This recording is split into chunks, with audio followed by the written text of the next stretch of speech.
நான் ஜிம்முக்கே போகிறதில்ல, ஒர்க் அவுட்டும் பண்ணுறதில்ல, நான் ப்ரோட்டீன் எடுக்கலாமா வேணாவா? இதுதான் ஒரு சில பேருக்கு டவுட்டாக இருக்கும். வாங்க அது என்னென்னு இந்த வீடியோவில் பார்க்கலாம். நிறைய பேர் என்ன நினச்சிட்டு இருக்காங்கன்னா, ஒர்க் அவுட் பண்ணால் மட்டும்தான் ப்ரோட்டீன் எடுக்கணும், ஜிம் போனால் மட்டும்தான் எடுக்கணும், இல்லைனா எடுக்கக்கூடாது அப்படின்னு சொல்லி நினச்சிட்டு இருக்காங்க. ஆனால் அப்படிலாம் எதுவுமே கிடையாது. ப்ரோட்டீன் வந்து ஒரு எசென்ஷியல் மேக்ரோ நியூட்ரியன்ட். கம்பல்சரி உங்கள் டெய்லி ஃபுட் இன்டேக்கில் ப்ரோட்டீன் இருக்கணும். ஏன்னா உங்கள் ஸ்கின்னு, ஹேரு, நெயில், உங்களோட ஆர்கன்ஸ் இது எல்லாத்துக்குமே ப்ரோட்டீன் ரொம்ப ரொம்ப இம்பார்ட்டண்ட்டு. பாடியில் டிஷ்யூஸ் அப்படி இல்லைன்னா ஆர்கன்ஸ் ஏதாச்சும் டேமேஜ் ஆனால் கூட ப்ரோட்டீன் ரிப்பேர் பண்ணி ரீபில்ட் பண்ண ரொம்பவே ஹெல்ப் பண்ணும். நீங்கள் அந்த ப்ரோட்டீனை சப்ளிமெண்ட்டாகவும் எடுத்துக்கலாம், அப்படி இல்லைனா உங்களோட ஹோல் ஃபுட்ஸ்லேருந்து எடுத்துக்கலாம்.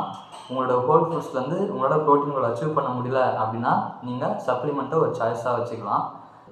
எண்ட் ஆஃப் த டே நீங்கள் உங்களோட டெய்லி ப்ரோட்டீன் இன்டேக்கை அச்சீவ் பண்ணுற மாதிரி பார்த்துக்கோங்க. அப்படி ஒரு நாளைக்கு எவ்வளோ ப்ரோட்டீன் எடுக்கிறதுன்னு தெரிலனா கேப்ஷனில் லிங்க் கொடுத்துருக்கேன், செக் பண்ணி பார்த்துக்கோங்க.